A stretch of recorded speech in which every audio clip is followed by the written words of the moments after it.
আসসালামু আলাইকুম। সবাই কি করছেন? দুপুরের রান্নাবান্না নিয়ে শর্ট ভিডিও করলাম।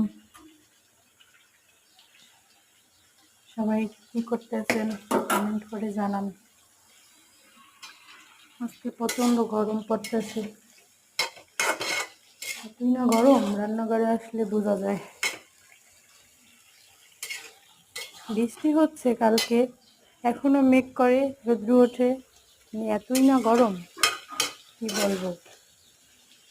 বৃষ্টির ভিতরেও গরম।